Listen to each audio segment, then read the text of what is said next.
And you are listening to Talk Radio. I'm talking about the number one talk business show of the entire Villes. I mean, from Statesville all the way to Huntersville. This is WSIC. You are listening to us on 105.9 FM, 100.7 FM, 1400 AM. We are live on Facebook in like 30 seconds, I believe it is. So please feel free. Please feel free to go to Facebook, and if you want to ask a question or something like that, I'll try and get it in. That Facebook has a delay of about a minute or so, just so you're aware of that. Those of you that have been listening in every single evening, and I know there's a bunch of you, my co-host for this entire event, Small Business Event of the Year. It is a 3-day event, little bit of inspiration, little bit of motivation, little bit of information, a dab of information, I should say, and a whole lot of laughs. And tonight is absolutely the extreme night.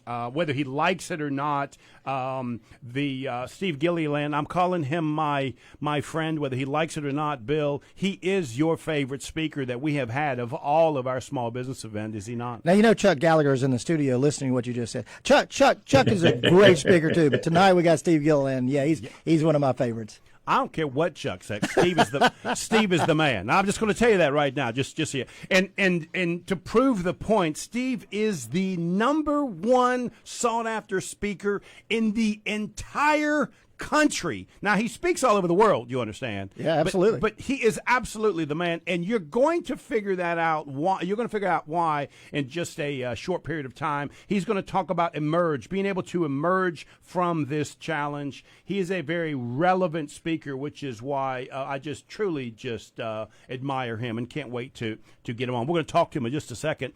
Bill, I have to thank you and the Lake Norman Chamber for helping us put this on. You and I put this on, this small business event on for 6 years. This is the seventh year that we've absolutely done it. And because of this challenge and respect for Steve, we have emerged with this new program, right? But talk a little bit about it. You know, Joe, here's the thing. We normally get 150 people in at our event, and the first night we had over 1,000 people watching this Facebook Live. This morning I got up and I was telling station owner Mark, I was saying that I was looking at the video of Tom Tiller speaking, and I was trying to find last night's event because I saw the 1,000 and I kept looking.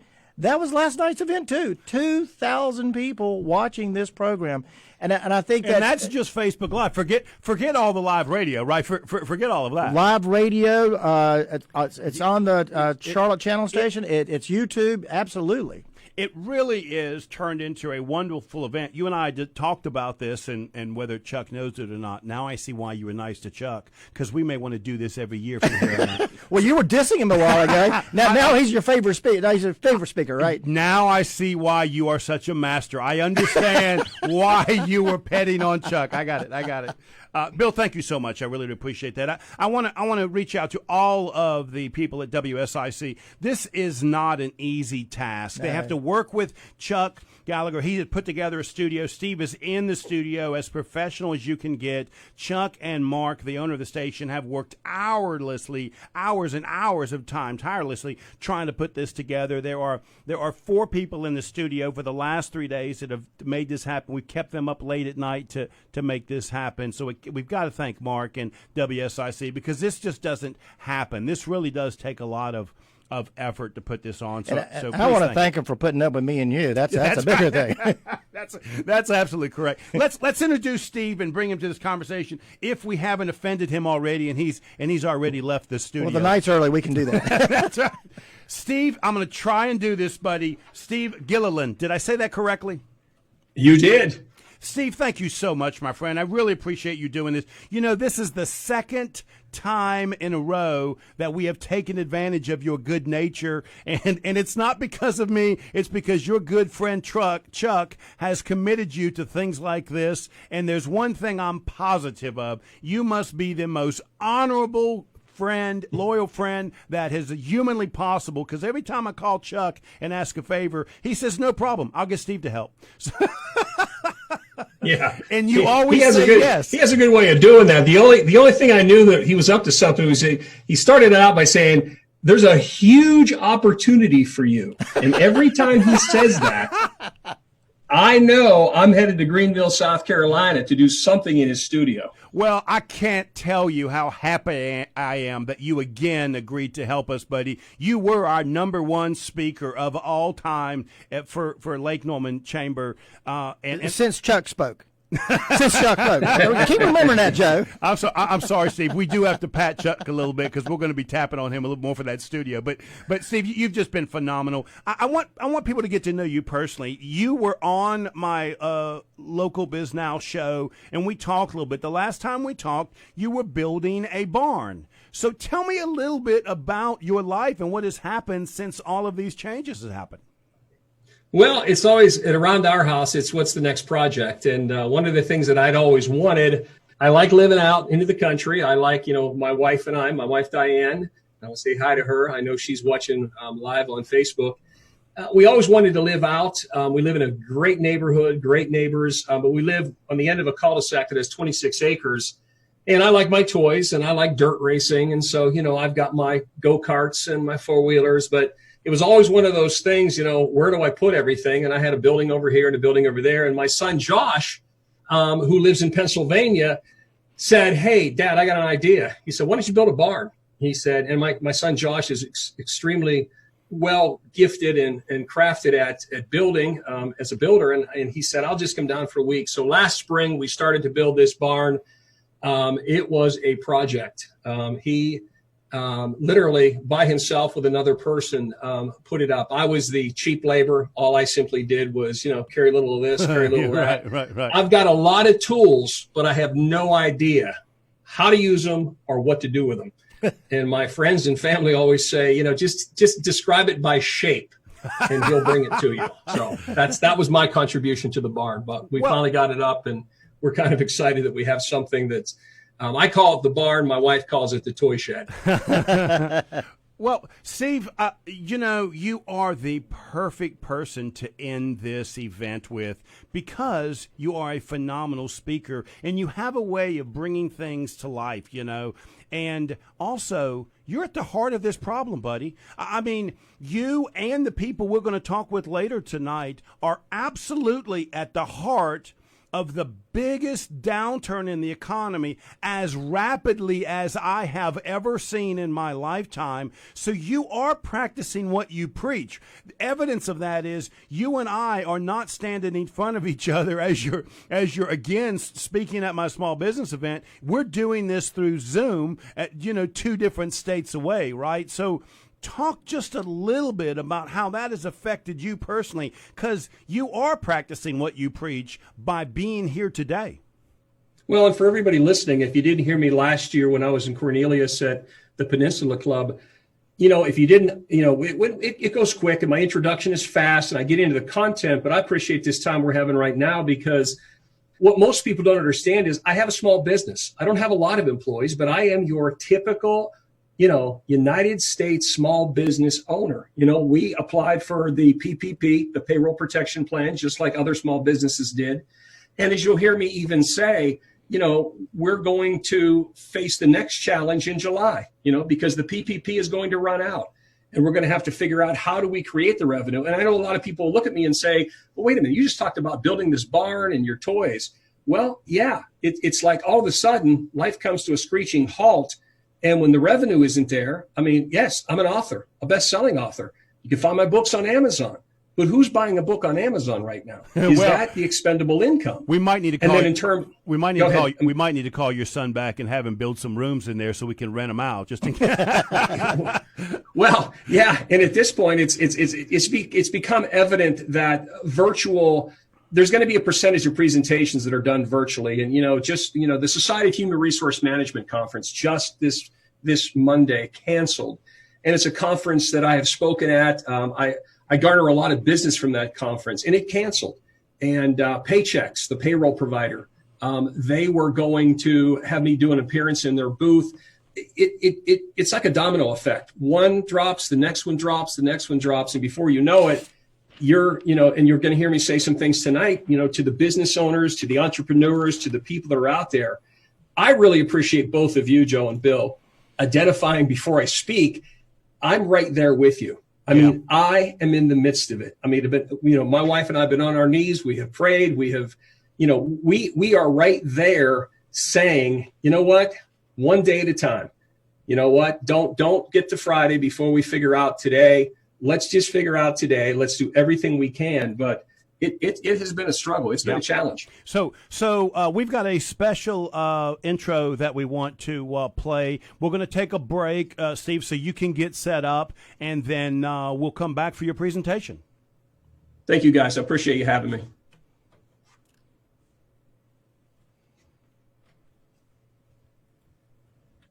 Good evening.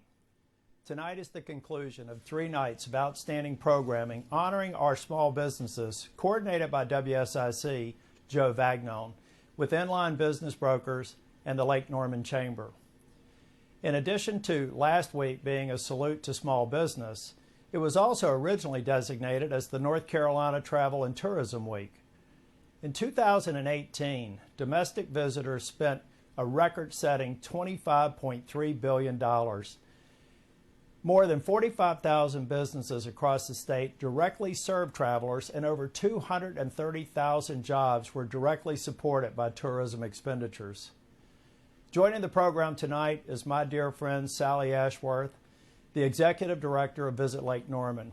She is joined by representatives of the hospitality industry as she discusses the economic impact of tourism on our local economy.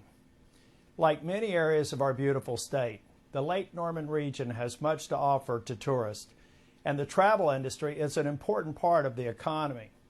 I'll work to do everything I can in Congress to ensure North Carolina's tourism and hospitality industry can come back stronger than ever before once this pandemic passes. I hope you enjoy Steve Gilliland, whose topic is Emerging from COVID-19. Please enjoy the event. And you are listening to the #1 business show on WSIC. This is the small business event of the year. A little bit of inspiration, touch of motivation, dab of information. As you can already tell from Steve, a whole lot of laughs. We're going to take a break, relax, get yourself some chips and something to drink. We come back, you're in for a treat. You are going to be listening to Steve Gilliland. We'll be right back.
trusted source for excellent healthcare.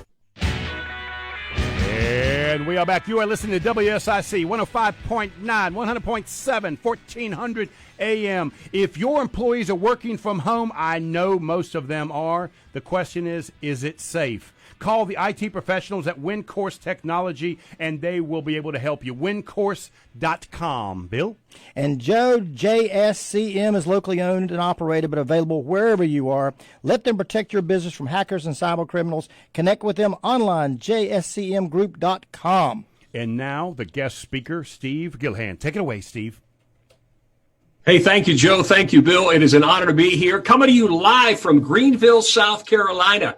And I would be remiss if I once again didn't say hi to my beautiful wife, Diane, who is listening to this, watching me live on Facebook in Mocksville, North Carolina. And the best way to introduce my family is to say hi to them because I know they're all listening. I want to say hi. I'm going to start with the furthest and most distant, and that would be my stepson, Adam, and his wife, Yvette, my granddaughters, Gracie and Kara. It's late where they're at. They're in Lenzedel, Germany. So hey to Adam, Yvette, and the girls. And then we'll bring it back stateside. And somebody a little closer to me right now is my stepson. That would be Alex. Alex is in Charlotte, North Carolina, where he is listening either on radio or watching it on Facebook Live. Let's go further north. And that's when those of you that have never heard me speak, you will then get a chance to be introduced to my son, Stephen, my oldest son, who turned 40 this year. That is unbelievable. His wife, Amanda, my daughter-in-law, and then I want to shout out to my grandson, Caleb, and my grandson, Colin. We're just going to move we'll go about a half over in Pennsylvania, and that's where we'll meet my son, Josh, who is 38 years old. His wife is Samantha, and the grandchildren under that household are Kipton, Carter, Lucas, and Avery. So shout out to all four of my sons, daughters-in-law, and all of the grandkids. And a special shout out to those of you that are listening, whatever format you're listening in. This is new for me, by the way, and I got to say, this is the best audience I've never seen. I got to say this because Chuck is over here. Chuck didn't dress up for tonight, so hey, I know everybody was trying to get on him, and I know Joe and Bill were getting on him. But I mentioned my wife, and it's kind of interesting. I have to share this with you. And I don't know your experiences with, your wife or your girlfriend, significant other. I don't know who you're with this evening, and I don't know who, who's married, who's not married, who's in a relationship, who's not. I can only tell you this, that my wife and I will celebrate 15 years this year, and this will be the first time ever that we have spent this much time together. My last program was on March the 12th. It was in Cleveland, Ohio, and I spoke to an audience of about 600 people. It was the Cleveland SHRM Conference. And I will never forget being evacuated from there. I mean, literally, I no sooner finished. I was doing a book signing, and I was being asked to leave the convention center. Went across the street to the Marriott, and literally, when we say exit stage left, it was like, boom, I am gone out of Cleveland, Ohio. Little did I know that I would be standing in Greenville, South Carolina on May the 13th, over 2 months later, and never spoke to a live audience since that time. But I was sitting with my wife on the couch the other night, and she looked at me and she said, do you know we've been together for 50? Now, my wife is a retired flight attendant, and she used to fly all the time. I travel, and if you know anything about the airline industry, I'm concierge key with American Airlines, which means I fly way too much. Which means that we would cross in the sky sometimes, and sometimes we would just greet and meet each other at home, and then she retired, and of course it was me traveling. But the other night she said to me, 15 years. And she had this little grin on her face, and I said, what is so funny? She said, we've been married 15 years, and she said, this is the most time we've spent together. And I said, what's the grin about? And she said, and we're still married. I'm like, what does that mean? Well, I kind of find out what that meant today when it was about 11 o'clock in the morning, and I was having a Skype call with, the employees with our business. And I said, guys, I got to get going. And she said to me, when are you going to Green? She was so anxious. I have never seen anybody more excited. I love you, honey, to get rid of me. It was like, what time do you and I said, well, I'm not going to leave Greenville. Probably after 9. It was just so cute. But I knew I was going to marry that woman on the second date. The first date, and if you were at the event last year in Cornelius. Some of you got a chance to meet my wife. It was the second date. Now, the first date was fine, but it was the second date when I knew I was going to marry her. Because it's not how you dress up to go out that would impress me. It was just who you were. It's kind of like in business. I want you to think about this. In business, where a person's been, what they've done, and their resume doesn't speak to me. Because we never fire people for where they've been and what they've done. We want to fire people for who they are. So for me, my second date was, who is this person? Who is she really? And instead of going to a fancy dinner, I was going to take her to a hockey game. And at that hockey game, it was the Pittsburgh Penguins and the New York Islanders. And I said to her, dress warm. I told her to get down to the lobby in the hotel she was going to stay at in Pittsburgh. She flew up, of course. She was based in Charlotte, U.S. Airways at the time. And I said, I'll pick you up in the lobby. And I said, when I pick you up, dress warm. We're going to be at a hockey game. It's going to be cold. And I knew as soon as I saw her in the lobby, that was going to be my wife. Because of the way she was dressed. Well, she had a pair of jeans on. She had a sweatshirt on. But it just wasn't what the appearance of the attire was. It's what the sweatshirt said. Remember, I'm a small business guy. I'm an entrepreneur. Some have said you're a serial entrepreneur. You're always thinking about business. Well, let me share this with you. When you go to pick up a woman that is beautiful on the inside and outside, and you are looking at her sweatshirt and it says, marry me, fly free. I did, and I do. But I'm glad that she is watching tonight. I hope she's okay that I shared that story. But I want to go back to something else that Joe and Bill, we were talking about this. And then I saw and was listening actually in the earpiece about one of the commercials, and it talked about the new normal. I have presented, and we went back, of course, when you've got a little time, you go back into the archives. I have presented 2,396 presentations live. I have written 10 books, and of the 2,396 presentations, I've been in all 50 states, 15 countries. I have presented Enjoy the Ride, which was my very first book and my very first signature presentation. I have presented Making a Difference last year, May the 2nd, at the Peninsula Club in Cornelius. That's what I presented. I talked about purpose, and I talked about passion, and I talked about pride. I've spoke on the subject, which is one of Joe's favorites, hide your goat. Hide your goat. What is that? Well, hide your goat. I wrote a book about strategies to stay positive when negativity surrounds you. And then I wrote the sequel to Enjoy the Ride, never realizing the meaning it would carry today, and that's Detour. How do you navigate life's turns? What happens when things change on a dime? Then I wrote a book called The Cherry on Top, What Adds Value? I have presented 2,396. Most of them, they love Enjoy the Ride. They want Making a Difference. Someone Hide Your Goat. Why am I telling you all this? Because as of March 12th, the conversation changed for me. When meeting planners were calling me in speakers bureaus and agents, one of the things they were saying was, Steve, we need a message that's going to help us, not just now, but how do we emerge from this? How do we emerge? I thought a lot about it. I had an opportunity 2 weeks ago to present it for the second time, and then again this week, and then tonight, and I've gotten several other inquiries. But I thought long and hard. I put lots of words down. I even reflected my own life, and I thought to myself, how are we going to emerge? I said to my wife, how are we going to emerge from this? I said to every person that works for me, how are we going to emerge from this? It came down to 3 words, and I want to share those with you tonight. I'm not using a PowerPoint.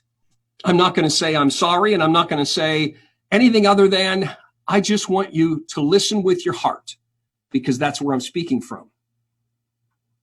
I want you to consider emerging 3 ways. Emerge grateful, emerge confident, and emerge determined. Now, I'm going to give them to you slow, because when I said about purpose and passion and pride, I remember being in Cornelius, and somebody after the event came up to me and said, now you mentioned purpose and passion and pride. And what I said to them was, purpose is what drives you. Passion is what fuels you. Pride defines you. Well, here's what grateful. I want grateful to be a symbolism that you're going to emerge smarter. I want confidence to be symbolic of stronger. And I will pray that determined will be symbolic of focused. Now, what do I mean by grateful? What I mean by grateful is you've had a time to reconnect. I hear people saying reboot. I'm going to say it differently. I'm going to challenge you to reconnect, because there are people out there listening to me right now that instead of taking a breath, stepping back and reconnecting, you haven't. Something happened this week within our context of our family, one of our animals. And I thought to myself, had I been on the road, had I been traveling, how would my wife have handled that? And yet, the reconnecting time, the time I have, I looked at it and I was grateful that I was there. I was grateful that even though it was tough for us, I was there to share it. Our family, you heard, Lendl, Germany, Charlotte, North Carolina, Pittsburgh, Pennsylvania, scattered. And yet, there's this thing we're doing tonight called Zoom. One of the great things we're able to do is we're going to emerge grateful because it's allowed us to reconnect as a family. We have set up Zoom calls every Sunday morning at 10 o'clock. A chance for all children. No, we can't get together like in our favorite place, not too far from here, Myrtle Beach, South Carolina. And the last time we were there, my stepson Adam was getting married. And we all got together, and it was so fun. And yet, it took a pandemic for us to say, wait a minute, we don't have to go to Myrtle Beach. Why don't we just all Zoom in? Why don't we just all, and I realize the grandkids all can't get in the camera, and some of them would be, they're going to be little hams running back and forth. It's okay. But at least everybody will see each other. I'm grateful for the reconnection. I did a program for the National Association of Elementary School Principals. Their associate executive director asked me and said, will you do a program for us, and will you tell us how we can emerge from this? What's it going to be like this fall if we go back or we don't go back? Because we have parents, but we also have students, teachers, principals. And I remember saying in the video, I said, parents, you don't have to be the teacher. Oh yeah, you've got to set the classroom up and you've got to help them. Here's what I was trying to say. You don't have to be perfect. You just have to be present. You just have to be there. I'm also grateful for perspective. This time has given me perspective. I believe that my business is going to be stronger. I believe it's going to even be more profitable. Let me look straight into a camera at a small business owner right now that's looking at me saying, but you don't understand. Let me share this with you. If I could somehow show you our business account, if I could somehow show you our revenues from the past and the projections of the future, you would be saying to me, how can you say stronger? Because I'm not saying we're going to be stronger because of increased revenue. I'm saying we're going to be doing things what? Smarter. We're going to run our business smarter. We're going to be more efficient with the way we do things. And we will have been challenged to look at our business in ways we never did. One of my early meetings with everyone, I said, I want you to think about your job responsibilities, what it is that you do, and ask yourself, how can we get better? How can we do it smarter? I love motivational speakers. I'm one of them. But I'll never forget Saturday Night Live when they did the skit. And in the skit, they were making fun. And those of you that know Chris Farley, and some of you, after this, you'll probably go to Google or you'll go to YouTube and you'll find the clip of Saturday Night Live, the motivational speaker. Don't you dare, don't you dare, don't you dare, don't you dare go there now. But you will see they're making fun. And yet I thought to myself, it's okay. Because sometimes motivational speakers, inspirational speakers, trainers, they'll say things and I'll sit there and go, wait a minute, come on, give me some more depth on that. So let me give you one. They say that the glass is half full or half empty. Isn't that what they say?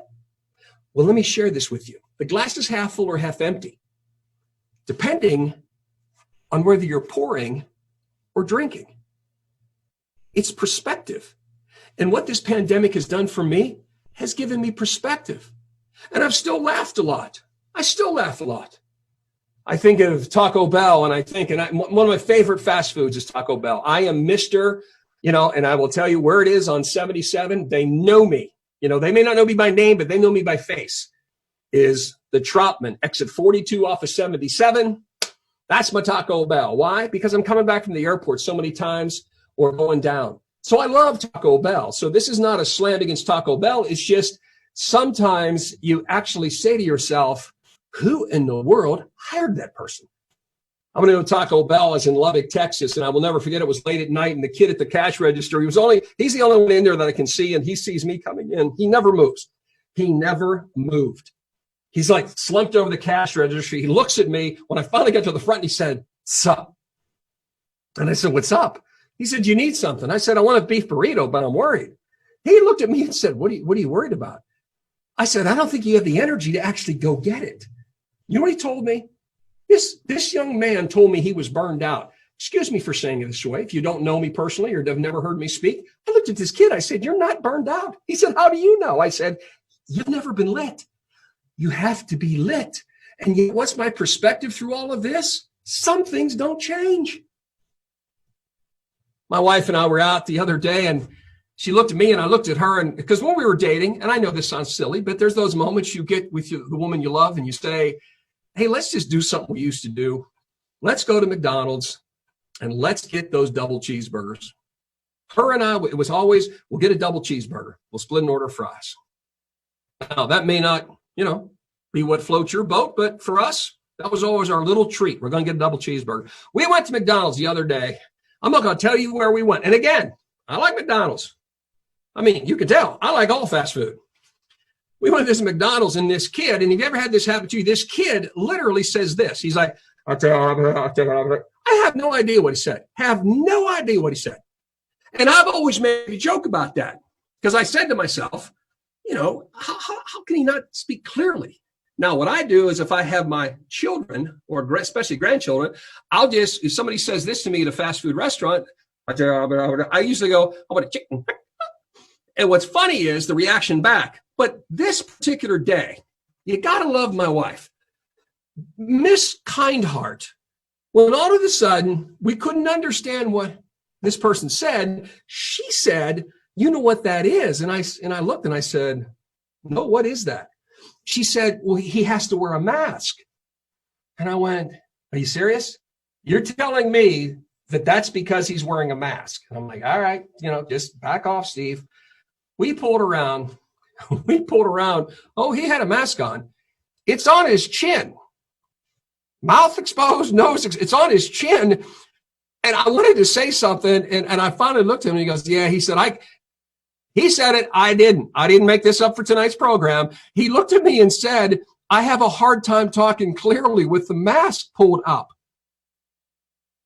Perspective. We got our double cheeseburger. We split an order of fries. We smiled going home. And I said, "You know what? That was refreshing." Because for me, it again was a perspective that sometimes you go through changes and you miss the opportunity to enjoy the process you're going through. Why? Because you're fixated. You're fixated on things that aren't making you grateful. There's a lot to be thankful for. There's a lot of things that we slowed down. Families got together at the kitchen table. Families began to eat. Of course, there's the flip side of that is I read one woman when she said, "I don't know what I'm going to do. 3 years ago, my husband and I were fitness fanatics." I couldn't figure it out until I read the article through, and it said, "We're fitness fanatics, and we turned our kitchen into a workout room." She said, "I don't cook." And then it was cute because she said, "I certainly have learned to cook." And my husband has learned to appreciate the things that I do cook. She said, this was not the time to have restaurants close. Be grateful. Be grateful for the things that you are learning, because the lessons learned will be the wisdom earned. It'll make you smarter. And be confident. Be confident, because it'll make you stronger. If you've ever heard me speak, if you've ever watched me on YouTube, one of the things that I tell people is go to YouTube. Go to YouTube and just either go under the category of inspiration, humor, whatever category you want, but go under it. Find the story where I talk about bitter or better, stronger or weaker. You see, for me, the pandemic, it's been tough. It's a challenge. I'm going through another challenge right now. But about 2 decades ago, I went through something in my life. And I said to my mom, and I was going through it, I said, Mom, my life will never be the same as I know it. I don't think I can get through this. No, she didn't look at me and say, well, here's how you're going to emerge from this. Here's what she said. She said, what you go through in life, son, is either going to make you bitter or better, stronger or weaker. She said, I pray that what you're going through now will make you stronger. It will make you better. I'm a man of faith. I believe in God. And I believe in this. I believe with all my heart that if you will allow this pandemic, business owner, entrepreneur, no matter where you work, no matter what your role is in your career, listen carefully. This can make you stronger. This can make you so much stronger. It can make you better. But you have to understand the 2 facets of that. One is you have to care. You have to care enough to know and know enough to care. You have to care about people. I wrote a blog that'll soon come out. I write a blog every week. But I wrote one and I sent it up to my daughter-in-law, who takes care of my blogs. And I wrote a blog today that was, who loves you, baby? Now, I'm dating myself. I know that Joe and I know that Bill know who this is. I know that Chuck knows who this is. And anybody that grew up watching Kojak, Telly Savalas knows exactly what who loves you, baby? He always had a lollipop. But you see, one thing that I hope this pandemic does is it makes you reach down and it makes you realize that you have to care. Care about who? Care about yourself. Care about the love that you have for yourself. Take care of yourself because you need to be strong for other people. Your confidence, that's something that the more confident you are, the more confidence that you bring to other people. I love being around confident people. I love being around people that say, it's all good. It's all good. And while we're on the subject, if you get anything else out of tonight, I appreciate the senator, his introduction. I appreciate the speaker last night, the speaker Monday night. I appreciate so many things about this 3 days. But if you want to remember one thing from me, remember this. Stop saying it is what it is. It is what we make it. As individuals, it is what you make it. You're like, Steve, I don't have any control. I didn't ask you to have control of the pandemic. I have no control over a lot of things. But when something happens to you in life, stop saying it is what it is. It is what you make it. You see, when you start to say that, you will absolutely, unequivocally become more confident. Care enough to know about yourself, care enough to know about your neighbor, care enough to know about your friends, care enough to know about your family. Learn things now that you hadn't known about them. I'm going to confess something, and I don't want to get emotional, but I have learned more about my relationship with my wife and her, I would say, she would say the same. I've learned more about who I am as a person since March 12th than I probably have in the last 10 years. Why? Because when you care enough to know and you know enough to care, caring builds confidence. Builds confidence. Business owners, be improving. Because improvement builds confidence. Improvement makes you stronger. Say, but Steve, improve. Improve. I had an employee this week. I don't know how to do Excel. This is the time to learn. Just take one thing, make yourself better for it. Read. Take a vacation from all the negativity and read something that will make you better. Look in the business section of the bookstore online. I'm not telling you have to read books that I've written. I'm telling you just need to read because I read all the time. Why? Because I want to get better. Bitter, better, stronger, weaker. There was a gentleman that many of you will know. Of course, I was teasing the other day. Somebody said to me, what do you think about the Carolina Panthers? And of course, I said to them, this looks like it could be, a good season. And they said, how can you say that? And I said, well, right now they're still undefeated. So let's keep a positive attitude about this. And then you get all the questions about Cam Newton. What do you think about Cam Newton? I don't know about Cam Newton. I know Ron Rivera's in Washington. But I know this, that every time I look at sports, I've always realized one thing. Sports does not build character. It only reveals it. Small business owners, this pandemic will reveal a lot of things about you, a lot of things about me, a lot of things about our community. We need to emerge stronger. We need to be more confident because there was a young man playing high school football in Michigan, was a star running back. And I know some of the powerhouse high school football programs here in the Carolinas. And he aspired, being a Michigan high school star, he aspired to play for the University of Michigan or Michigan State. And that looked like it could be in the cards for him.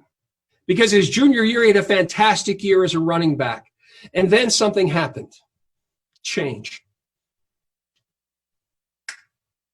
March 12th, evacuated. Change, huge change. You're saying, how do you parallel that to, well, when you're a star running back and you're in high school and the coach leaves and a new coach comes in and he looks at you and he says, your senior year, I don't think I want you to play running back. I think I want you to play quarterback. Devastated, he goes home and he tells his father. His father simply looks at him and says this. What you need to learn in life is this, that you're going to have challenges. My saying on this is, life picks on everyone. Don't take it personal. But then he said to his father, I'm going to quit. And his father said, you're going to quit playing high school football? You led the conference in rushing. You led the team in every category. You're going to quit? You have colleges that are already looking to recruit you. You're going to quit? He said, Dad, I don't want to play quarterback. I want to play running back. His father looked at him and said something that I hope you will get this evening, and that is that before you say anything in life and before you do anything in life, ask yourself, is what you're about to say or what you're going to do going to improve the situation? If it doesn't, don't say it, don't do it. Always be improving. How do you do it? In the face of a change, in the face of something like this, you don't quit. In the face of something like this, you emerge doing what? You emerge more confident. You become stronger. Why? Because you don't quit. And you say to yourself, this isn't going to improve the situation. Fast forward, this young man went on to play his senior year in high school. No, he didn't have a lot of touchdowns and he didn't have a lot of yardage. But the one thing that he did, he had a great attitude. He played quarterback. And Michigan State, whether they saw his attitude or not, they were looking at statistics, and all of a sudden they kind of faded. But the University of Minnesota gave this young man a chance, and he went to the University of Minnesota. It wasn't a great football program back then. And when he went, he played quarterback. And he played quarterback, and he got the chance to start his junior and senior season. And when it was over, he literally said, I want to play in the NFL. And what he did was he waited on the draft night. Now this year, boy, if you're a sports fan, you understand this. As a sports fan, on draft night, we had to watch it virtually. We watched Roger Goodell down in his basement. We watched the players at home with their families. Well, that's the way it used to be. There was no fanfare at the NFL draft back in 1977. And in 1977, this young man who was switched from running back to quarterback in high school, then went on to play 2 years at the University of Minnesota, was never drafted in the NFL. But the phone rang afterwards. It was Coach Chuck Noll of the Pittsburgh Steelers. Coach Chuck Noll of the Pittsburgh Steelers said, "We'd like to draft you, but the reason why we need to find out if you're interested is we're not drafting you in the official draft. We're going to bring you in as an unrestricted, undrafted free agent." He went in, but not before he was told, "We're not going to play you at quarterback. We want to put you at defensive back." Devastated with what Coach Chuck Noll had told him, he went to his father and he said, "Dad, what do I do?" His dad said, "We reviewed this when you were in high school." He looked at him and said, "Tony, if you believe not playing for the Pittsburgh Steelers as a defensive back is going to enhance your chances to improve and play the game on the highest level that you love to play, then don't go play for the Steelers. But if you want to emerge from this draft as an unrestricted, undrafted free agent and play at that highest level, then go play for the Pittsburgh Steelers." In 1977, the Pittsburgh Steelers drafted Tony Dungy. The Pittsburgh Steelers drafted him in 77. But the thing that Tony Dungy wears on that hand, it's not a Super Bowl ring. The Steelers won in 75 and 76. But on that right hand is a ring. It's got blue in it. It's got a horseshoe. He was the coach of the Indianapolis Colts when he won the Super Bowl. You see, the ring for Tony Dungy stands for what? It stands for when you face change, when you face a challenge, you've got to understand that you've got to be confident because it's going to make you stronger and you will emerge the way you need to. We're going to take a break right now. When we come back, I'm going to end this by telling you not just a story, and I might get a little emotional, but I'm going to give you something to think about during the commercial break. Decide what's important and never take it for granted. When we come back, we're going to talk about emerging determined.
are back. You are listening to WSIC 105.9, 100.7, 1400 AM, and let's get right back to Steve Gilliland.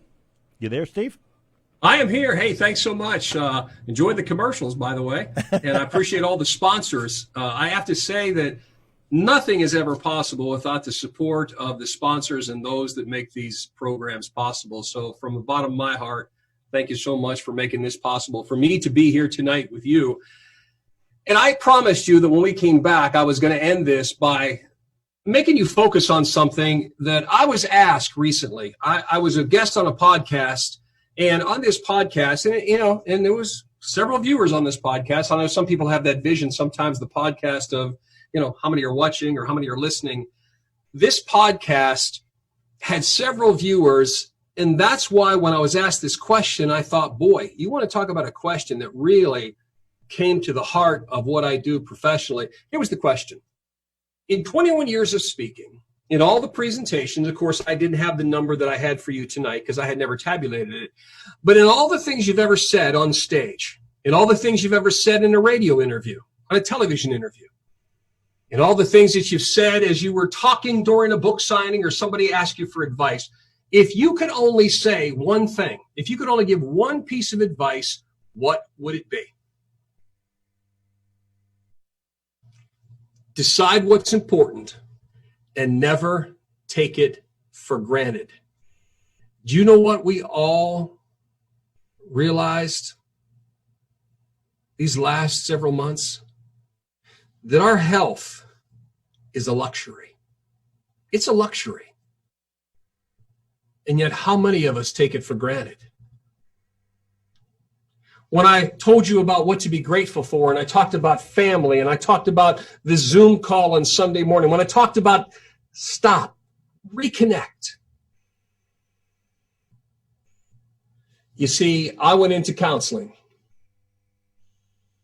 2 decades ago. I went through a divorce. I was devastated. I was devastated because of my sons. I didn't know how they'd handle it. I didn't know how I'd handle it. I didn't know what my friends would think, and I didn't know what my family would think, and I was raised very conservative. Very conservative. And I said, my world is over as I know it. And that's when my mom said, what you go through in life will either make you bitter or better, stronger or weaker. But I went into counseling, and I'll never forget going to the counseling session. And the first thing the counselor said to me was, make a list of everything in your life that's important. That was it. First counseling session. Didn't last probably 5 minutes. Gentleman's name was Herb. Herb said, list everything that's important to you. I made a list. He then, the second session, when I went back, I was so proud. I had taken a pad of paper and I wrote down all these things that were important to me. He said, now what I want you to do is put it in order of priority. He said, 1, 2, 3, 4, 5. I said, so you made me spend a week and now he said, and that's it. Because he said, right now, these first 2 sessions, they're on the house. You're not even being, I'm not going to accept any money from you because what I want to know is what's important in your life. What's important to you. I went back the third session and it was hard because, man, I changed that order several times. But I knew the way I was raised. No matter how far I had gotten away from a relationship with God, I knew that that was the number one thing in my life. And I said, that's number one on my list.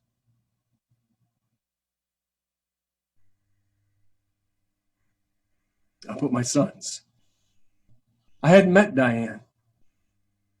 My sons were on that list.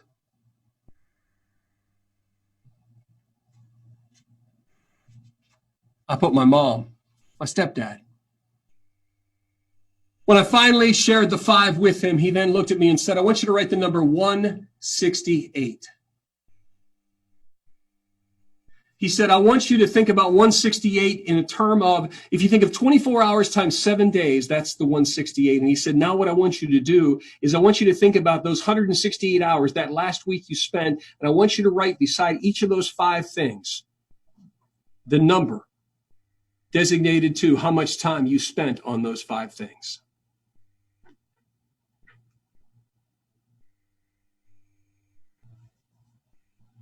One hour on my faith.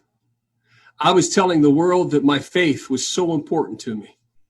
And yet the only time that I spent was that stroll into church on Sunday morning. I prayed because we all prayed together. And yet we ran out to do what? We would run out after church and we would go to Cracker Barrel. We would go somewhere to eat lunch. And you would watch the people that you went to church with. And none of us even blessed the food. And if we did, it was so hurriedly. And it was the same thing. That's the most important thing in my life, so I said. I looked at my sons and I looked at the lack of time that I spent with them, the quality time. And I began to think, wow. Because you see, what my counselor said is one-on-one time spent with your family. Think about these last 2 months. Think about that stay-at-home order when you were at home, and think about your family, and think about how many times that you didn't eat together, you grabbed something on the run. How many times now have you had the opportunity to be one-on-one, to have a conversation? This morning I had a conversation with 2 sons and 2 daughter-in-laws. My wife was on that conversation with me. And this morning on that conversation, I said to them, I've made mistakes. And when somebody says, well, I have no regrets, I do. I'm willing to be transparent tonight to those that are watching this. I made mistakes and I have regrets. And you know the biggest one? I knew what was important and I took it for granted. Tonight, I challenge each of you as you watch this. I hope you laughed a little bit. I hope you smiled. And I love the introduction that Joe said about inspiration and motivation and a lot of information and some laughter. And yes, I've been told, I was driving down here and I heard myself on Jeff and Larry's Comedy Roundup. I'm on Sirius XM Radio. I heard the story that I told on the way down. I called my wife and I said I was just listening to myself on one of the comedy channels. But you see, tonight and this right now, this is a time to not laugh, but it's a time to smile. Why? Because you have a chance to emerge focused, determined that you're going to do something about it. You're going to change that situation. You're going to spend more time with what's important. And you're not going to take it for granted. Because so many times in life, young people, our children, you think you're invincible.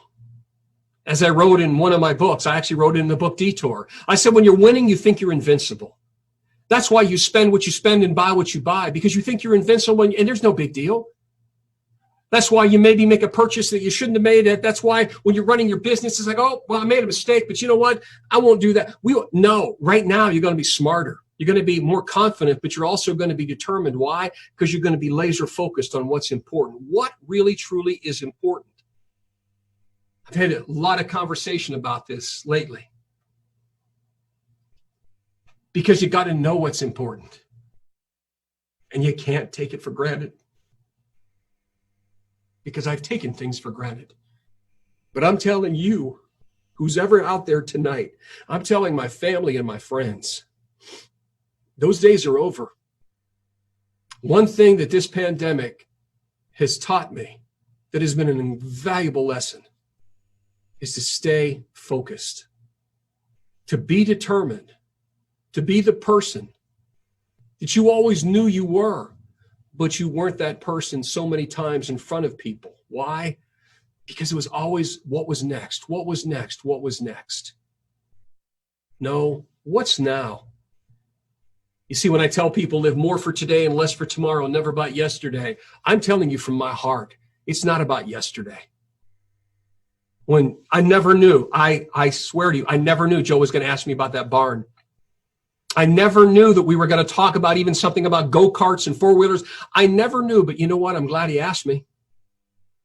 Because just the other day, I was looking out at the gifts that I've been given and the blessings that I have. And I said, you know what? When it all comes down to it, it's my wife. It's my family. It's my relationship with God. It's my friends. It's not anything that I own. It's not anything that I drive or no place that I live. And you know, that's why I'm grateful. Nicholas Paganini was a 17th century violinist. And if you know who I'm talking about, then you'll know that he was considered one of the greatest violinists ever. Like Paganini, he plays music by ear. And that's important to this story because one night he was playing in front of about 1,000 people. And in front of those 1,000 people, they said he was playing his violin and he was sitting in a chair and he just kept taking the bow across the 4 strings. And when he took the bow across those 4 strings, he was playing so fast that the tension of the bow on the strings had one string snap. When the string snapped, you could see the audience kind of were taken back. But they said he looked into the mezzanine and he never stopped playing. They said he just kept playing on 3 strings like he had 4. Now, those of you that know anything about music, you've got to really get your head wrapped around that because he's playing on 3 strings, not hesitating, not pausing, just as he goes, playing by ear. They said he continued to play, and as he continued to play,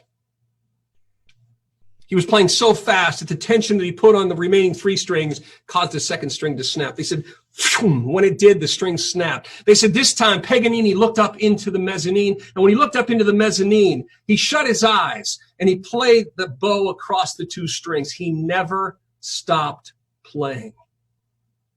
Gingerly, slowly. They said he got to the end, and when he got to the end of the piece, he took his bow, and from down below, just intentionally whoosh, took it up across 2 strings. A 3rd string snapped. I want you to get a visual of this right now. He is holding a violin with 1 string attached, but that string that's attached is not firm. Why? Because the bridge on the violin is not attached to the violin. It is held up by the pressure of the strings. That bridge had flown off towards the 1st row. He is holding a bow here, a violin with 1 string, and they're cheering. They're giving him a standing ovation. And as they give him a standing ovation, he simply walks down. And when he walked down, he walked down towards it. He picks up the bridge. They stopped cheering, but you could hear a pin drop when he walks back up on stage, sits down. And when he sits down, he puts the bridge on the violin and he stretches the string that's remaining and he tightens it. And he plays for another 60 seconds. He gently sat down, and here's what he said. He said, ladies and gentlemen, I have never once performed a concert without giving an encore. Tonight will be no different. He proceeded to play for 60 seconds. He finished, and he bowed, and he got his 2nd standing ovation. When I was asked to speak here tonight, I thought about a lot of things I wanted to say. I thought a lot about the message that I wanted you to hear, not hear, but hear. Because my former secretary used to say, what comes from the heart goes to the heart. So I hope that that story goes to your heart, because the moral of that story is this, that it's not the strings that break that will ever stop you. It will be your inability to focus on what you have left to play. Strings are going to continue to break. Oh yeah, phase 1, they're talking about phase 2. Let me share this with you. It's irregardless of the phase. There will still be those strings. You heard me say at the outset of this, that the payroll protection plan will run out in July. More strings will begin to break. But guess what? Don't focus on what's broke. Ask yourself, ask your friend, ask your spouse, ask the people close to you, what is it we need to play? What is it we need to focus on?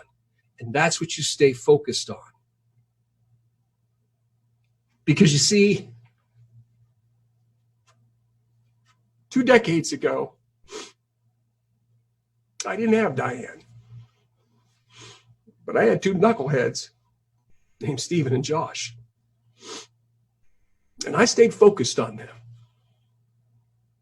Maybe not like I should have, but I know they were my strings that I had left to play. I played those strings. My mom, King James Version, God-fearing, Bible-believing mom. She was another string. Today, as we emerge from this pandemic, I'm going to challenge each of you to emerge grateful, to emerge confident, and to emerge determined.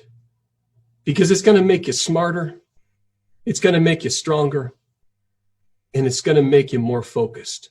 Decide what's important and never, ever take it for granted. Thank you so much for having me, and God bless.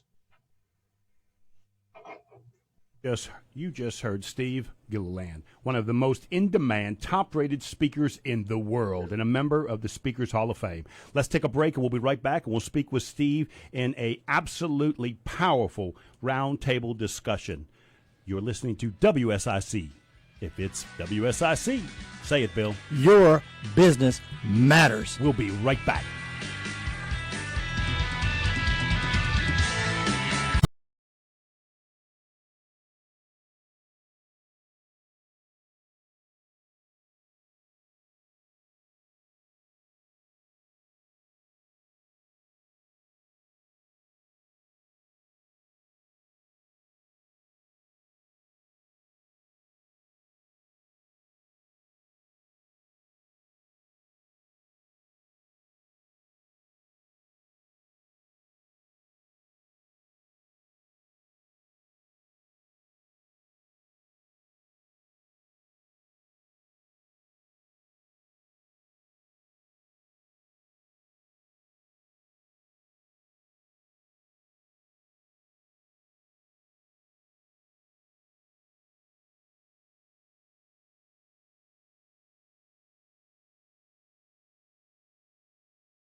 your trusted source for excellent healthcare.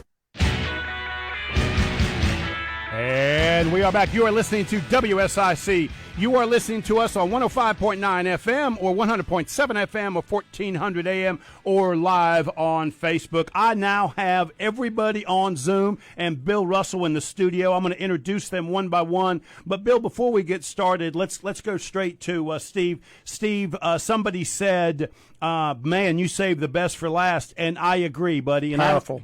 And I don't even care if Chuck hears it. You the man, Steve. Well, thank you so much. I'm very blessed. I'm blessed that God gave me this talent, but I'm also very grateful that there's a platform like this that I can share it. So thank you for having me. And so, Steve, what we've done for you is we've got a roundtable discussion, and I'm not just saying this. I'm telling you, it is the who's who of the hospitality industry on with us right now. So let's start with Sally, because Sally actually put the group together. Sally, young lady, how are you doing? I'm doing good, Joe. You know, Sally is my friend, whether she wants to admit it or not. Bill, here's what I want you to do, because you and Sally have known each other for many years and worked together. I want you to build her up. Let's describe to people what and who Sally is. Well, when it comes to hospitality, I don't think there's anyone in North Carolina that can hold a candle to what Sally Ashworth. She knows the industry. She knows her hotel. She knows the restaurants, the attractions. Consummate professional. She came on board in Lake Norman Chamber of Commerce when I did in 1996.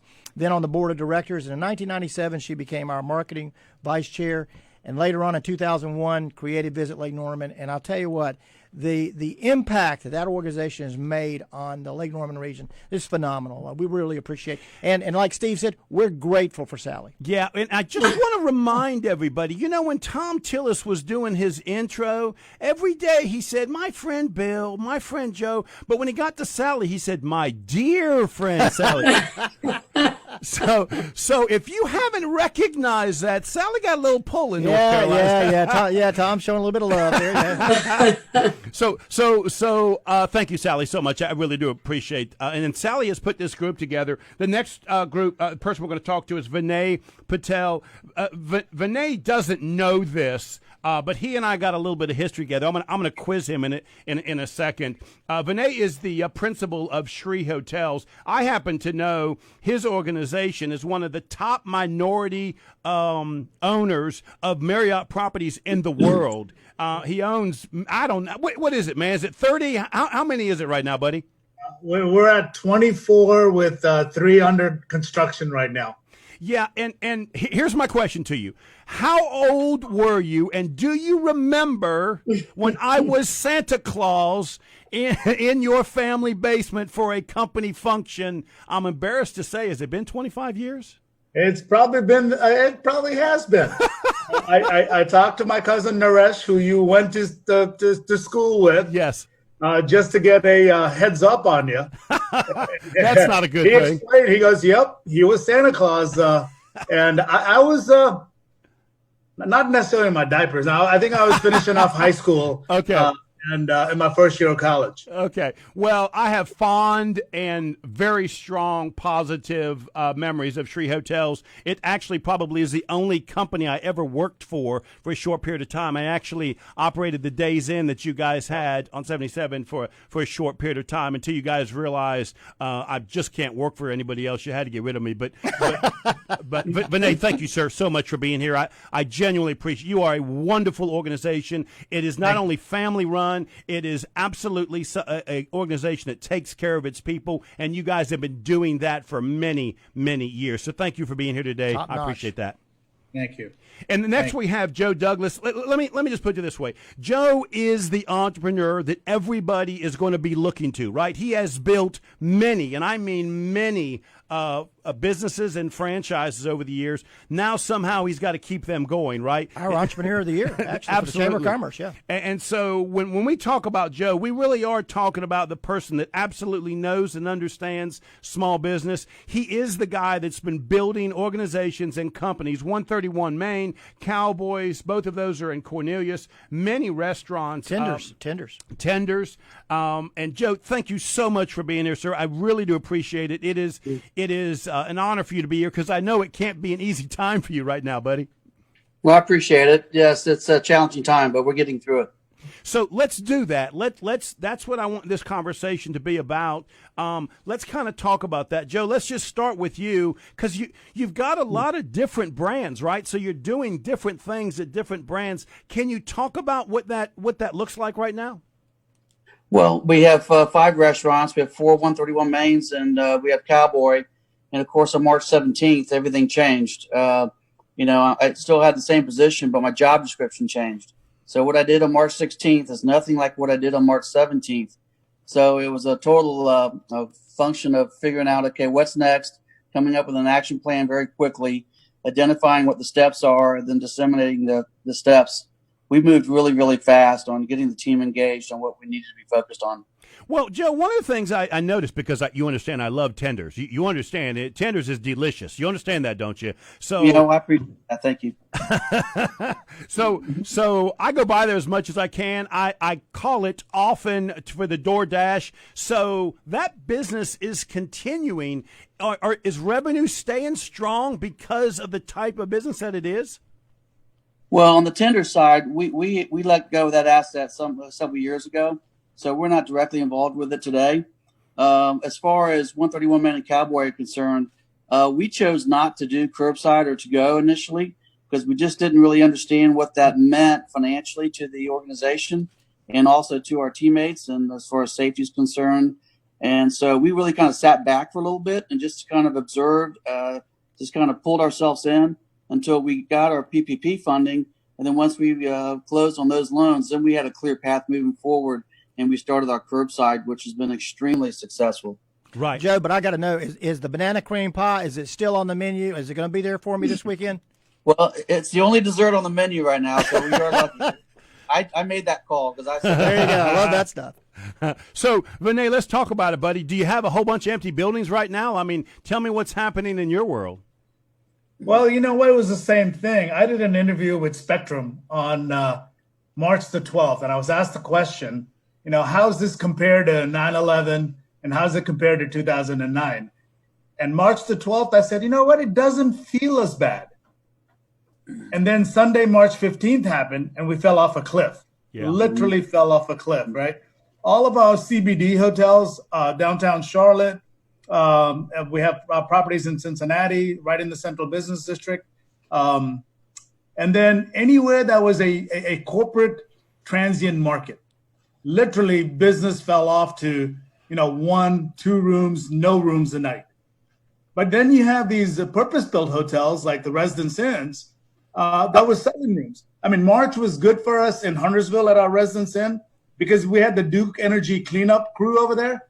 So we actually ran 85% in the month of March at that hotel.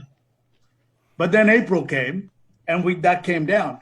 But still, some of those hotels are running 10, 15% occupancy because of the type of facility it is. You've got full kitchens and everything else. But, the vast majority just fell off the deep end. And if you look at industry-wide numbers, Joe, 90% behind last year for the month of April. So, Vinay, I'm curious, what are you doing with the employees? Are they sitting at home? What is happening with them? Because sooner or later, you're going to need them, right? I mean, we're going to get this thing back somehow. So we have, of the 24 hotels, we did not furlough anybody. All our salaried managers are still on our payroll and have been on our payroll. The hourly folks took a hit, right? If you were working 40 hours a week, you might get 8 to 16. But you know what? We walked them through the unemployment process so they could go get it. Our PPPs got approved. And as soon as the PPPs got approved for all of our locations, we started rehiring. And to my pleasant surprise, 85% of our hourly employees were ready, willing, and able to come back, and they started coming back this week. That's fantastic. And that's what we're doing. I mean, there's not much work for them to do, but this gives managers the opportunity to take a break, the hourly folks to make some money, and get the hotels ready to open back, to start welcoming guests. Yeah, and Vinay, you just proved my opening statement on you and your organization, man. Bravo. Hey, Steve, I'm curious. Have you been hearing the same thing? Because when I listen to Vinay and I listen to Joe talk, they are doing everything they can to keep their people and their operations at some level sort of set on go. Are you hearing that also, Steve? Yeah, I'm hearing a similar thing. Personally, with our business, we made sure that, again, we were fortunate and blessed to get the PPP in place. And, every person that was employed with us is still employed with us. And we plan to have that, moving forward. What was hard for me was, number one, I have had since March 12th, 27 speaking engagements postponed. One canceled just because it was an event that absolutely is going to be rebooked in 2022, so they said let's just cancel now. But what I'm finding is in my business and in what I do for a living, I mentioned the publishing side of things. I mean, it absolutely went to a crawl because, as you all know, Amazon, there was so many more essential things, and one of my books was not essential.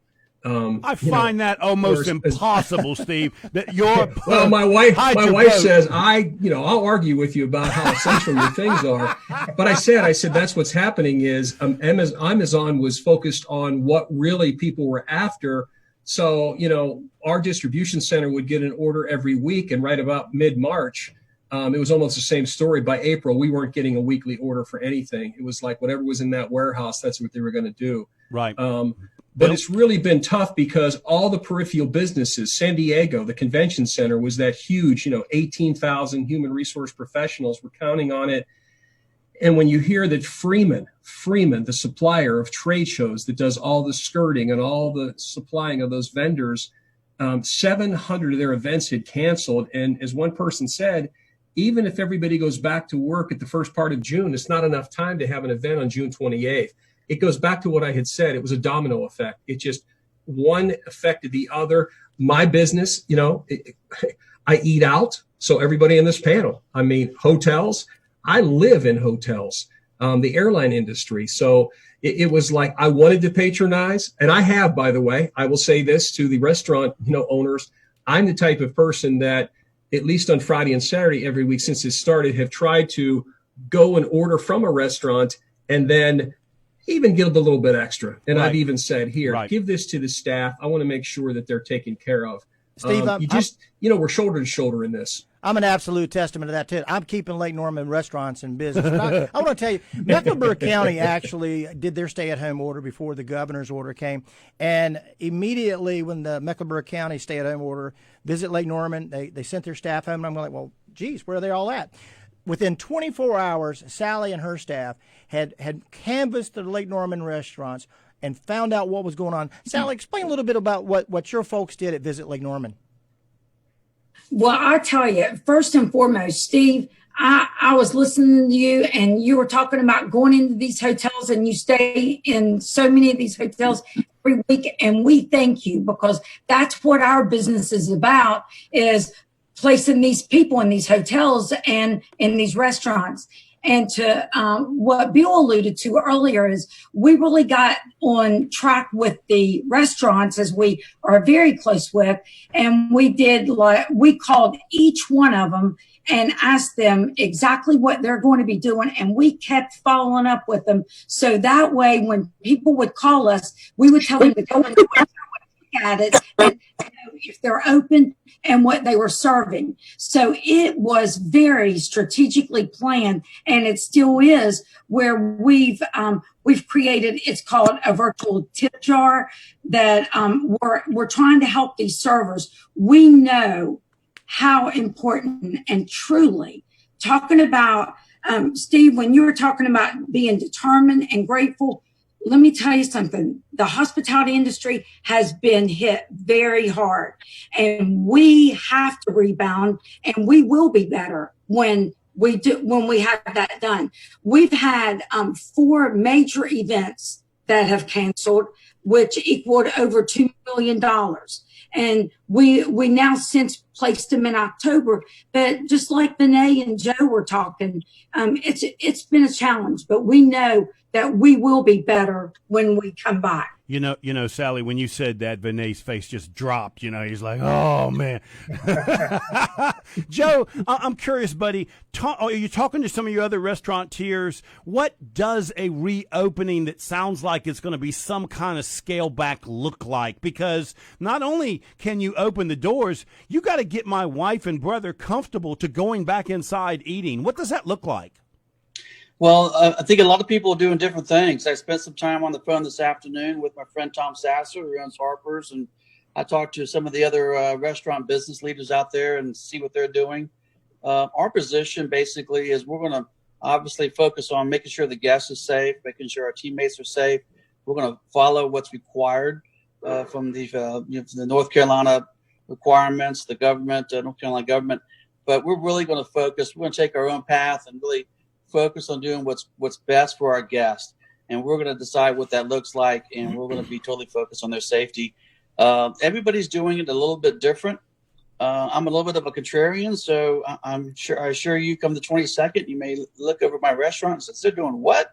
But we're going to be totally focused on the brand. We're going to focus on the guest and the safety of everybody involved. Joe, is the outside dining available at 131? Are you having any of that patio dining available this weekend? Not yet. It's not available for us yet. So we expect that it'll be available on the 22nd. We hope 50% occupancy is what we're hoping for on the 22nd. We're planning for that. Right now, we've been really focused on curbside dining. Our curbside last week was 42% of our sales last year. So if you think about that for a minute, we normally would run 15% to go. Well, we ran 42% to go curbside. I was just saying in my mind, I was thinking it's really not a bad number. You know, I mean, it's a great number, and I'm actually shocked. Yeah, but we have a lot of support in the community, so it's been really, really good. So right now we're focused on what do we look like on the 22nd, staffing, making sure we're prepared. We're developing checklists and on what we're doing, so we can communicate with the guest what safety best practices we're going to be implementing and those types of things. Joe, I have a question. When the business is back, and it's going to get back, do you still see some of the takeout up where you hadn't experienced it before? I think so. I think the biggest, the silver lining in all this is what we experienced at Cowboy. Cowboy's curbside is 55% of their sales last year. So what we found is this curbside with Cowboy is off the hook, and it's really going to be a big part of how we operate moving forward. With 131 Main being a different concept, we'll probably fall back to just your traditional to-go. I don't know if we really want to pursue the model curbside with the 131 brand, but it certainly has enhanced it, and I think it's made us better at it. So, Vinay, you're kind of on the front line, right? Talk to us about reservations or no reservations. What does that look like, right? That because you've got to be booking 2-3 months out, right? I mean, what does that look like? Well, you know what? People, the vast majority of groups aren't necessarily canceling. They're just moving it out into the future, as Sally said, right? And it all depends. I mean, we had groups in March that rebooked for April, then in April rebooked for May, and now in May they'll rebook for June. So you're seeing a lot of that happening. I think the leisure rebound will be a lot better, a lot quicker, and we experienced that firsthand in Myrtle Beach. We opened a Residence Inn in Myrtle Beach last year in March, and as most of you know, the city of Myrtle Beach pretty much shut down short-term rentals for a month. A week ago Thursday, they lifted that ban, and we were selling, 15 to 20 rooms a night for essential workers only. They lifted the ban on Thursday. We ran 70% on Friday, 95% occupancy on Saturday. This past weekend, we ran 80 and 90% occupancy, and we're running, we're selling anywhere from 70 to 90, 100 rooms a night during the week, because all these people that have been stuck at home working, dad's saying, you know what, I have to work, I'm working from home. Let's go to the beach. I'll work from the room. You Vinay. guys go have fun. So that pent-up demand is Right. definitely there. Right. Then, in my mind, the next phase will be the business transient, and that's what I'm pushing. I'm on 4 COVID recovery committees, Right. and our mission and our motto and what I'm preaching is, you know, the B of A's of the world, the Wells Fargo's of the world, the Duke Energies of the world. You folks need to travel to do business. You folks have the money and the resources to do it. Let's go ahead and do it. So Let's go ahead and do it. Vinay, I'll tell you, first of all, Vinay, I'm sure you might as well just go ahead and book a reservation for Steve's wife, because she's got to get out of the house. So that's the first thing. And you know what? You mentioned something about cleanliness. You mentioned something about what it's going to look like. You know, that's the same question that's going to be asked of the hotel side as well. And here's my motto. My hotel is cleaner than your home. It gets cleaned every day. I absolutely agree with that statement. Same thing with Joe's Kitchen. I absolutely agree with that. Right? So, and the processes that were being used already were processes that, you know, cleaned COVID virus that was out there. So it's not that we're doing anything vastly different from what we were doing. It's us adjusting to this whole social distancing phenomena. Vinay, how do we do that? Vinay, I thought Joe was going to say you've been to Bill's house lately. I thought that was coming. He's still mad about the virus situation over here. So, guys, let's take a break. Before we go to break, I just want you to know, Joe, that my wife just sent me a text and said, please tell him at Cowboys the brisket tacos are the bomb. Thank you. Yeah. Thank you. So let's take a break, guys, and we come back. I kind of want to get final thoughts from all of you on this. I cannot thank all of you gentlemen and fine lady for doing this tonight. We really do appreciate it. Absolutely. You are listening to WSIC. If it's WSIC, Your business matters. he did that okay. He could have done a little bit better. Oh, come on, Joe. We'll be right back.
your trusted source for excellent healthcare. Yeah, well, real time. you see mine. I'm sitting in a chair in my bedroom. And we are back. You are listening to WSIC 105.9 FM, 100.7 FM, 1400 AM. We have a group of roundtable discussion of the who's who of the hospitality industry. I mean, from the top speakers in the world, top hotel in the country, and one of the top restaurateurs in the country, and the top Visit Lake Norman, or what is that? That's information center in the state. We've got them all right here. Thank you so much. Bill, You did a good job with that, Joe. Bill, you got a question? He did a great job. Vinay, Joe, you're not only a great Lake Norman Chamber of Commerce members, you're leaders in your industry. We have over 1,000 people watching this thing tonight, probably closer to 2,000. Business owners, managers, folks that have been going through anxiety. What message do you have for them tonight? Is that to me? Either one of you. I'd like to jump in by saying, we're working hard to come up with really our initiative moving forward so that we can communicate to our guests that they're walking into a safe environment. We need consumer confidence back, and we need to know that, or our guests need to know that when they come into our establishment, we're taking care of them, that we're doing everything humanly possible to make sure they're safe. The reality of it is, and I'll put it out there, 90% of it we were doing anyway. We were doing 15 years ago. We just maybe weren't really making that big of a deal about it. Now we're going to put it out there and let everybody understand that, hey, it's a safe environment. It's the same great foods, same great legendary service, and just making sure they're comfortable moving forward. Vinay, you're an entrepreneur. What do you say to that business owner, that entrepreneur that has been thinking about the day they're going to open back up? What's your message to them as a fellow entrepreneur? You know what? Be ready. Make sure your team is ready. Make sure that your team is ready to instill confidence in the person that's checking into the hotel. Make them feel comfortable. The message we have is, the cleaning procedures that we've been using forever has been tested against the COVID virus, and it kills it. So what we've been doing forever, as Joe said, has been the right thing. It's just in the forefront right now. Okay? We need to have practices that people are expecting. People are expecting to see more sanitizer stations. People are expecting initially that there's not going to be personal contact.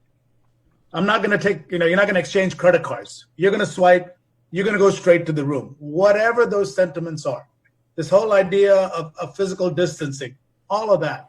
So Vinay, consumer confidence. Vinay, you said something that I want people to hear, because those of you that have listened to the show for 7 years know my background is in the hospitality restaurant business.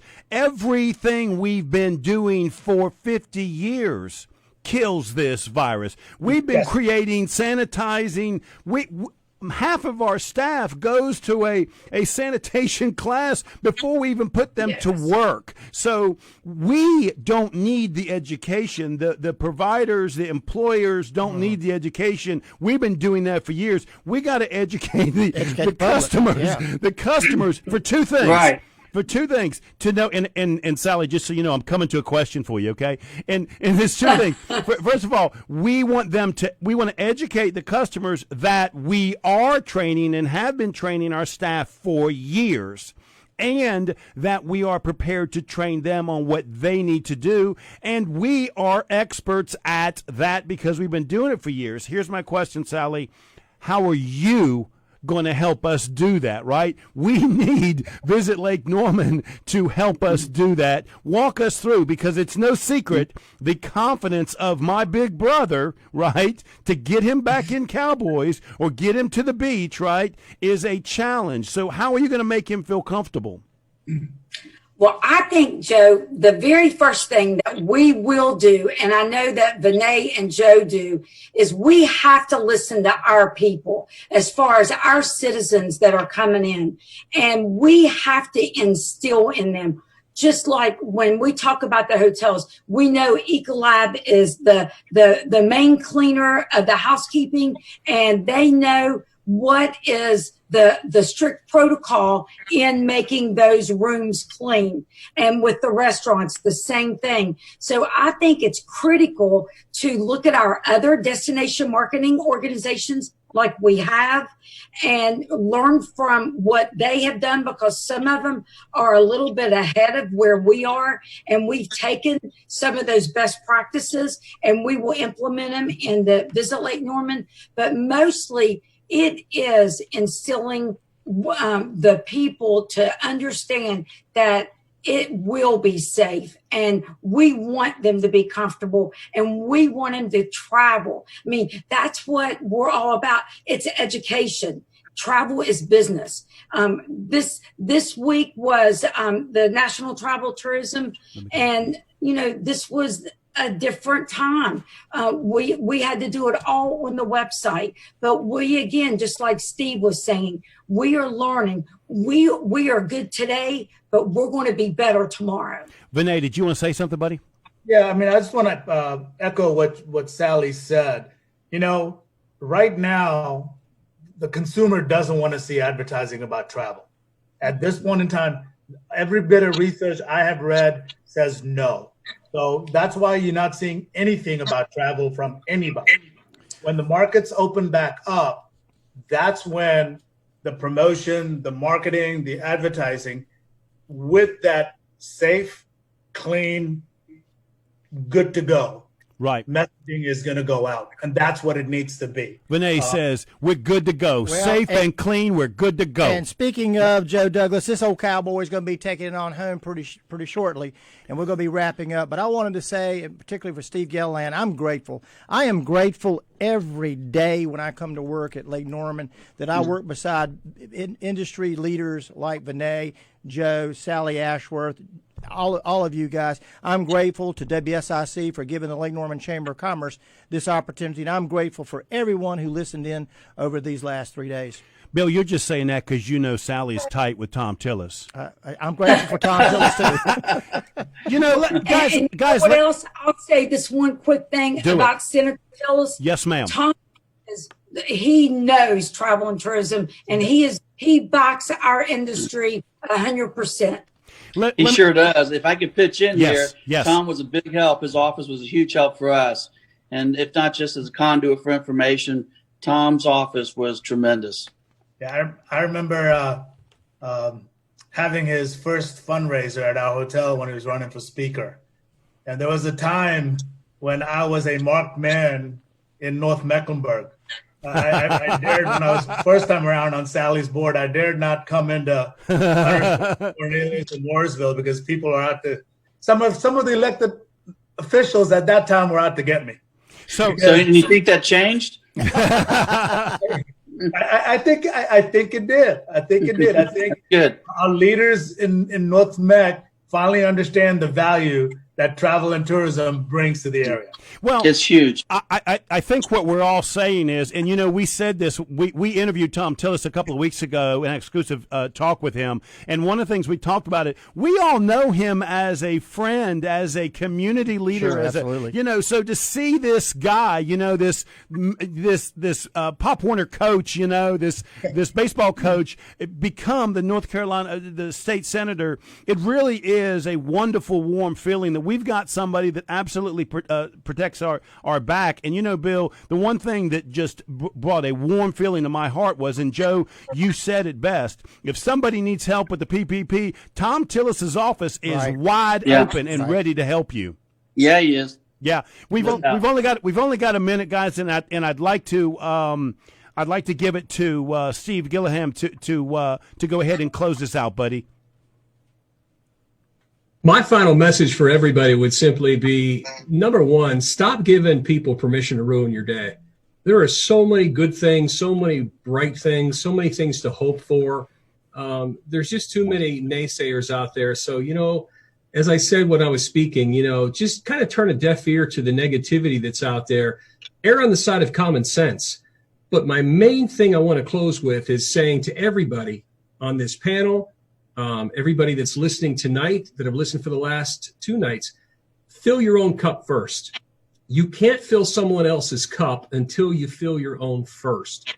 I've always said, unless you're happy, you're not going to make anybody else happy. So in this situation that we're in, be sure to wake up in the morning and fill your own cup first, because when your cup is full, that's what's going to make other people see what they have to be grateful for. That's what's going to make them be more confident, your customers confident, and it's what's going to make everybody more determined to stick together through this.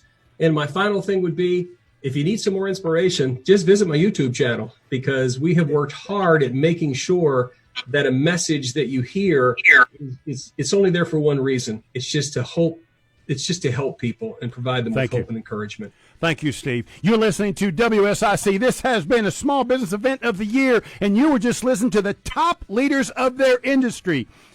Bill, take us away. If it's WSIC, your business matters. You the man, Bill. Thank you, Sally. Thank you, Vinay. Thank you, Joe. Steve Gillum, you are the man, buddy. Thank you. We appreciate it. Thank you. Thank you. We appreciate it. Sean.